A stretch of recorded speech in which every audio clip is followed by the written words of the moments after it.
Lalim pambahagi ang networking, yung tinatawag na law of leverage.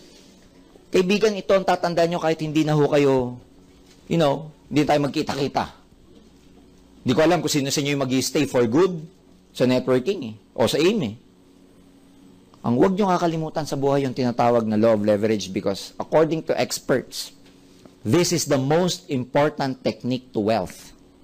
Ulitin ko most important technique. Technique siya to wealth. Ano ba yung law of leverage? The ability to multiply yourself. The ability to multiply your time. Yan ang dahilan kung bakit sa atin may recruiting. Kasi kaya ka nagre-recruit para paramihin yung sarili mo. Kaya yung mga tao na ayaw nila sa networking kasi daw may recruit, ang inaayawan nila actually yung law of leverage. Ang inaayawan nila, yung most important technique to wealth. Kaya pag nagre-recruit ka, wag mong ikahiya. Kasi ginagawa mo yung most important technique to wealth. Wag mo ikahiya yung pagre-recruit because this is the most important technique to wealth. Ladies and gentlemen, believe me. The richest man in the Philippines right now is Mr. Henry C. Do you know how he was able to do that? According to Forbes magazine, last year, 2011, sorry, hindi pa 2012 to Nung 2011, si Henry C., ang worth niya is about $7.4 billion. Gaano kalaking pera yung 7.4 billion? Sige nga. Malaki, maliit? Ay, sobrang laki yan. Gawin na lang nating 7 billion na lang. Para madaling computin.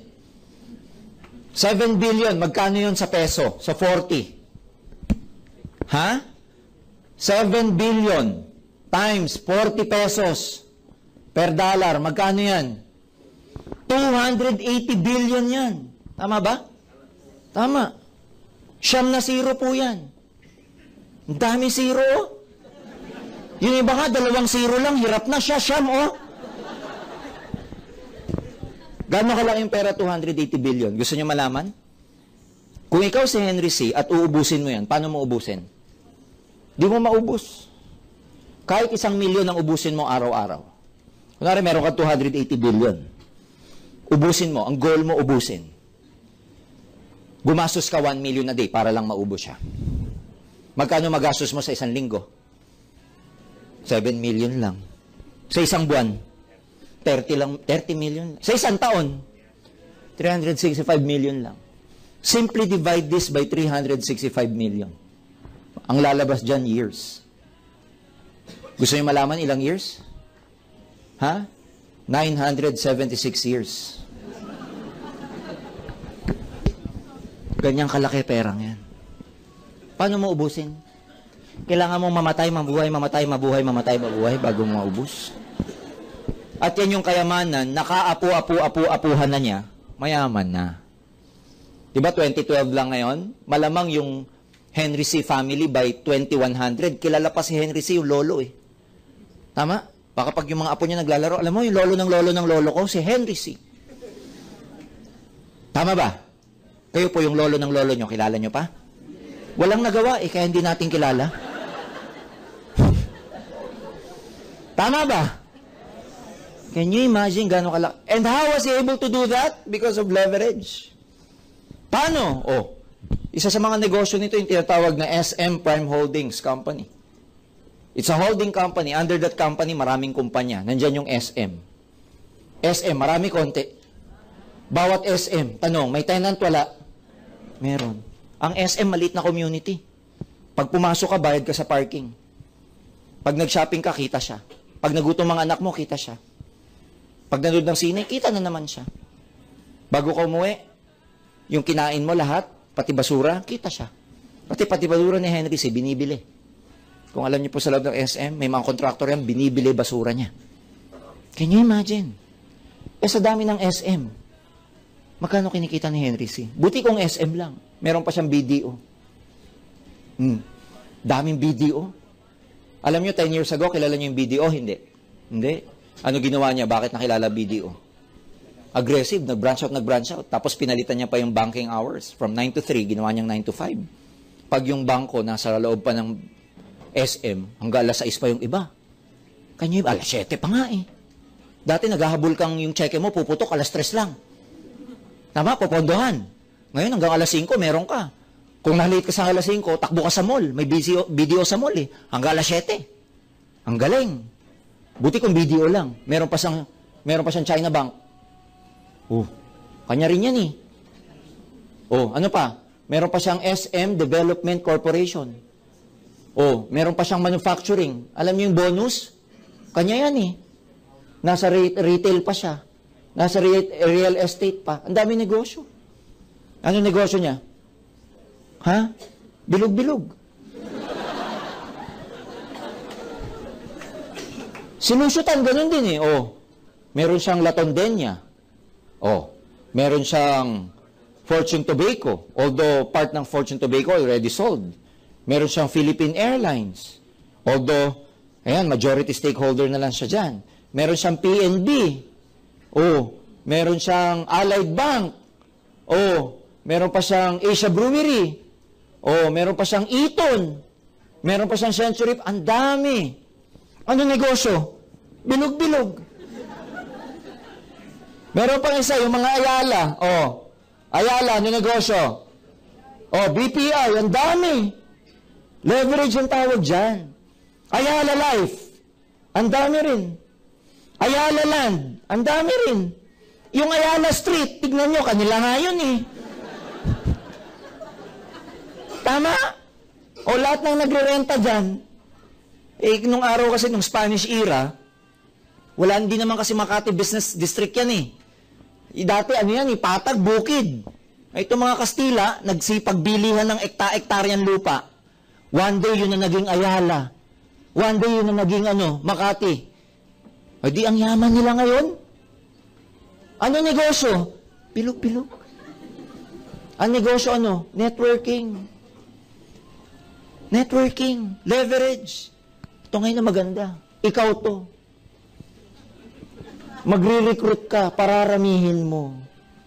Magre-recruit ka, pararamihin mo. Magre-recruit ka, pararamihin mo. Tanong, ano negosyo mo? Di pareho nila, payaman ka rin sa negosyo nito. Ha? Tama ba? May pagkakaiba? Pagkakaiba lang sila, yung infrastructure, physical. Ikaw, tao. Can you imagine, yung isang top distributor natin dito, hindi ko sasabihin ng pangalan. Si Joseph Lim. Can you imagine the guy at 29? Ang average monthly income is 1.5 million. Average. A month. Looking back, ladies and gentlemen, anong negosyo meron ka dapat sa traditional business para kumita ka ng 1.5 million a month? Talo pa nito franchise ng McDonald's eh. Talo pa nito franchise ng Jollibee. Na magkano franchise ng Jollibee? 20 million.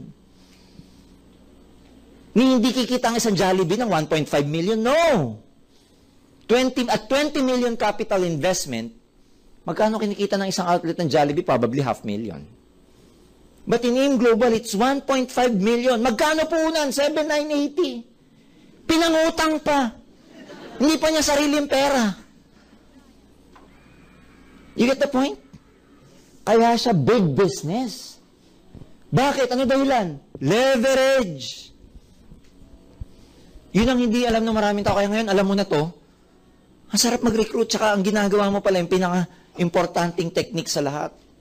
Leverage. Kaya ngayon, alam nyo na. Pag may hindi naniwala, ano sasabihin nyo? Okay lang. Di mo naman alam yung leverage. Pag tinanong anong leverage, basta. Mamatay kang dukha. Pay-in ka muna, tuturo ko sa'yo. Ha?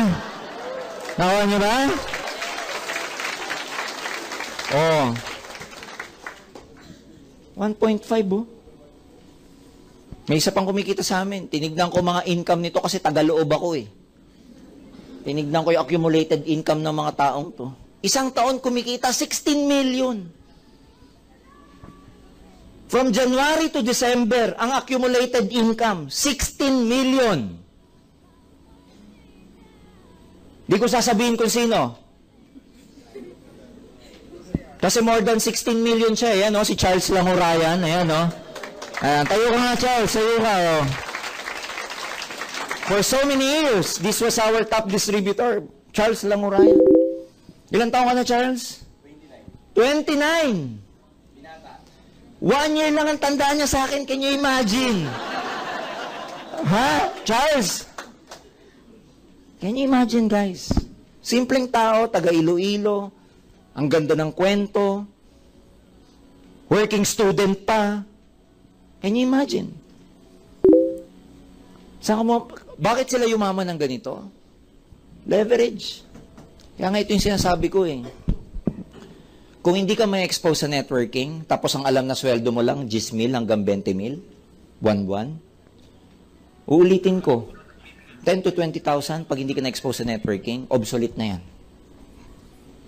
Naalala nyo yung Earth revolving around the sun? Ito yun. Obsolete. Okay, magagalit, but that's the truth. Because, pag nagde-depend ka sa wage, katulad ng sabi ko, wages, wala kang leverage. The person who gets the most leverage sa corporate, alam nyo kung sino? The president. Siya yung may pinakamaraming leverage. Kasi na-multiply niya oras niya sa VP niya, AVP niya, sa managers niya, sa clerks niya, supervisors niya, and then rank and file. Kaya malaki sweldo niya. Yun nasa taas. Diba? President, oh, ito. President, oh. May VP, assistant vice president, mga manager, supervisor, assistant supervisor, tapos rank and file na rito. Oh. Dito, sa structure na yun, ang kumikita na malaki yung presidente. Kasi siya yung may leverage sa lahat. Pag nasa rank and file ka, ma-leverage mo pa, sarili mo. Di na, pag clerk ka, ano kukunin mo? Sub-clerk? Hindi pwede. Tama o tama? Kaya alam nyo kung may tunay na pyramiding, hindi networking. Ang tunay na pyramiding, corporate employment. Hindi kayo pinatatamaan ko, ha? Yung katabi nyo. Eh, yung katabi mo, ikaw din katabi, kaya ikaw din yun. Tumamala. Bumalandra lang. Nakuha niyo ibig sabihin? So, we're trying to educate you, ladies and gentlemen, na, you know, you can never work for someone else for the rest of your life. I'm not trying to tell you to leave your job. No. What we're saying is there is a better option. Ilan ba sa atin diting araw-araw nagre-reklamo sa trabaho, sa sweldo, sa kumpanya, sa boss, sa sweldo mo? Pero magugulat ka araw-araw, pumapasok ka pa din. Reklamo na reklamo, pero pasok ng pasok. Nai-stress ka lang, kaibigan. Tatanda ka lang dyan. Dito may stress din. Pero ang pagkakaiba, yayaman ka naman sa AIM Global. Oh. Wag na yung 1.5 million na kinikita ng mga taong to eh. 100,000 na lang buwan-buwan eh. Kailan ka pakikita ng 100,000 buwan-buwan kung hindi ka magne-networking? Kaya nga sabi ko sa inyo, di ba? Sabi ni Victor Hugo, there is no more powerful than any idea whose time has come. Wala na daw hihigit na mas powerful pa sa isang idea na dumating na ang tamang oras niya. Mga kaibigan, dumating na po ang tamang oras ng networking.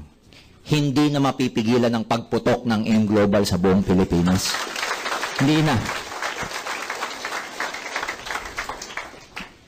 Ito yun. Bakit? Anong sikreto namin? Leverage. Kaya mamayang gabi, yun, sasabihin nyo lagi sarili nyo, leverage, leverage. Pag napanaginipan nyo, leverage. Pag ginising ka ng nanay mo, ano yung sinasabi mong average, average, ha? Sabihin mo, leverage, ha? Oh, it can be a career. Long-term itong negosyong to. Ako, 17 years na, can you imagine? Full-time na 17 years. Kasi pag sinabing career, ano yung mga yan? Halimbawa, nursing, nurses, career ba yan? Yes. Engineer or engineering career? Yes. O kaya geology o mga geologists, doctors, career yung mga yan, di ba? O kaya soldiers, politicians.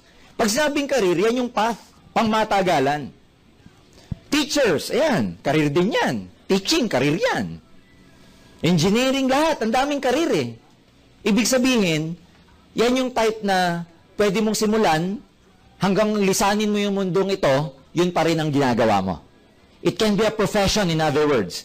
Well, let me tell you, Ang networking, hindi ito natatapos ang pagre-recruit lang.